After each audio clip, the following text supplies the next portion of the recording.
You know what's interesting? Dave Ramsey has been teaching budgeting on the radio since the 1990s. That's over 30 years of envelopes, zero-based budgets, and dead snowballs.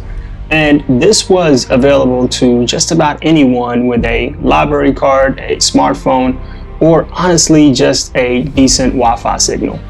So the availability of information has never been a problem. And yet, a 2024 study found that roughly 74% of Americans are living paycheck to paycheck.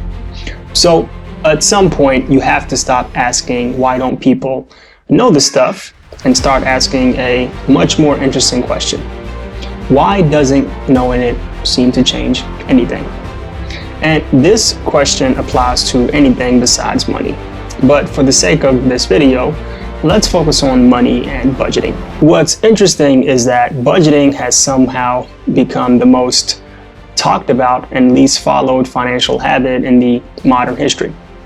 People download a number of apps, they watch videos, they set up the spreadsheets on a Sunday night with a kind of optimistic energy that almost kind of feels like it's spiritual. Like, they finally turned the corner. And then by Thursday, something happens. The discipline evaporates, the categories get ignored, and the only evidence that the budget ever existed is a half-filled spreadsheet buried somewhere in the Google Drive. A pattern I keep seeing, and this cuts across all income levels, not just low earners, is that people treat budgeting like a mad problem when it's something else entirely. They go in looking for the right formula, the right app, the right category breakdown, and they watch countless comparison videos, about YNAB versus every dollar. And then they spend 45 minutes deciding. And somehow that counts as working on their finances. At the end, the system ends up getting all the blame when the system wasn't the weak link to begin with. Look, it's easy to fall into this because optimizing a system feels productive. It scratches the same itch as actual progress without requiring any of the discomfort. You can rearrange the categories, you can color code the spreadsheets, and feel like you've actually accomplished something. This is all the while the real issue just sits quietly in the background, completely untouched. And the real issue isn't technical. It's much more personal than that, which is exactly why it's also much harder to look at directly. Here's the psychology underneath all of this. And like I mentioned earlier, this could apply to anything worth achieving, not just money.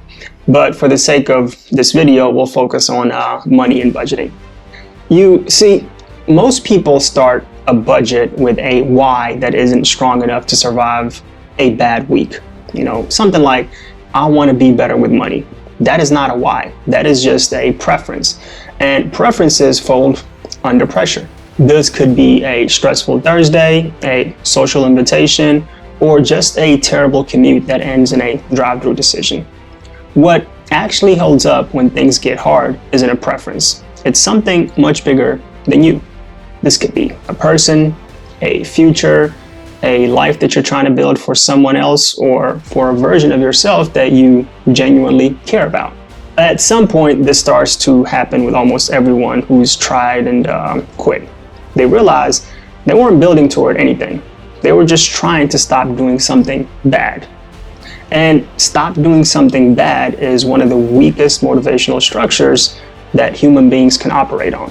A budget built around, I don't want to be broke, will almost always lose to a budget built around, I'm doing this for my kids when, the going gets uncomfortable. So 3 things worth thinking about before we go further. First, if someone showed you the monthly budget of a financially stable household, would the category surprise you?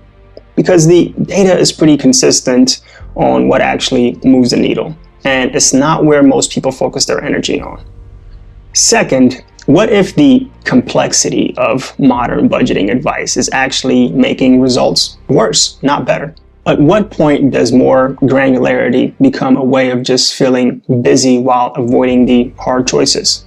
And third, how much of what we call lifestyle is really just an environment that we built without ever thinking, and then decided that we had to actually maintain this environment? Those three questions point at something most budgeting conversations skip entirely. Because the answer to all of these three, if you follow the thread long enough, lands in the same place. It's less about what you track and more about what you've quietly decided your life is supposed to look like. And once you've made that decision unconsciously, a budget becomes something that you're fighting against rather than something that's actually working for you. What's interesting about household spending data is how consistent it is. Housing, transportation, and food. Those three categories in almost every demographic account for somewhere between 60 to 70% of what a household spends. And yet, the average budgeting conversation spends an enormous amount of energy on the margins. You know what I'm talking about. Subscriptions, entertainment, and how can we forget the daily coffee that's been taking a cultural heat for 20 plus years now. Those things matter at the edges, but they don't move the needle the way the big three do. A pattern I keep seeing in conversations about money is that people will negotiate hard on a $15 streaming service while driving a car with a $700 a month monthly payment that they stretched into a 84-month loan to make it, just much more manageable. Here's where it gets counterintuitive. One of the most effective financial moves that someone can make has almost nothing to do with willpower or even discipline. It has to do with removing the decision before the temptation shows up. I'm talking packing the lunch the night before, bringing snacks in the car, eating before that grocery run. Like, none of these things are profound advices. But what's interesting is that it works precisely because it happens before the moment of temptation, not during it. Behavioral economists call this pre-commitment, and it shows up everywhere from retirement savings, where automatic enrollment dramatically outperforms opt-in enrollment, to diet studies where people who kept fruit visible on the counter ate more fruit than people who kept it in the fridge. The environment shapes behavior far more reliably than decisions made in that moment. And a budget that ignores environmental design is just a document. It's not actually a system. At some point, this starts to happen with budgeters who've been at it for a while and still feel stuck.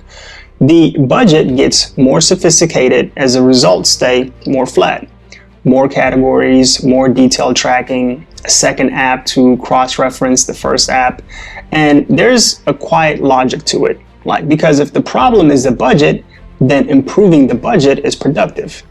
But if the problem is something else entirely, a spending pattern connected to stress, or a housing cost that's genuinely too high for the income, or a car situation that's not improvable through discipline alone, then more complexity is just more paperwork on top of a structural problem. What's interesting is how rarely people audit their three biggest expenses with the same energy that they bring to their subscriptions.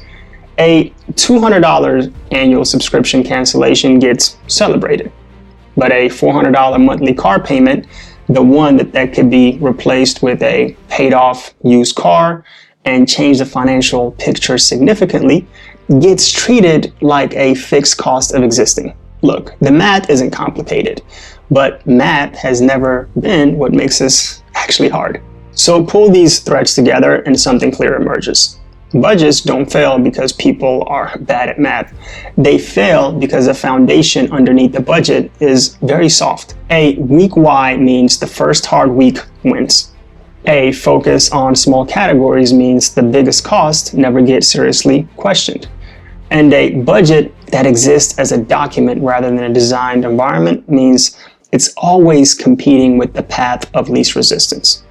And the path of least resistance is very, very good at its job. What's also worth noticing is that the people who seem to have genuinely cracked this, not the influencers, but the actual households who've paid off a significant debt or built real savings on ordinary incomes, they almost always describe a moment where the budget stopped feeling like a restriction and started feeling like a reflection of what they were actually building toward.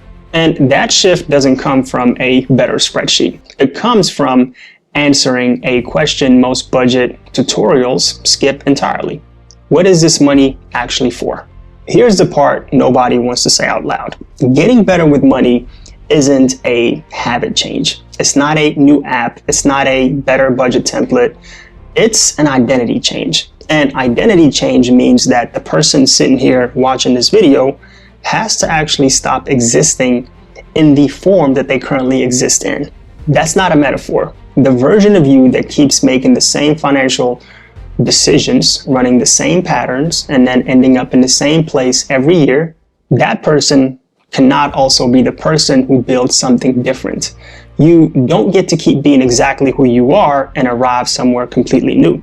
That's not how this works. And what's interesting is that the becoming, or at least the journey, the actual process of changing who you are financially is very simple.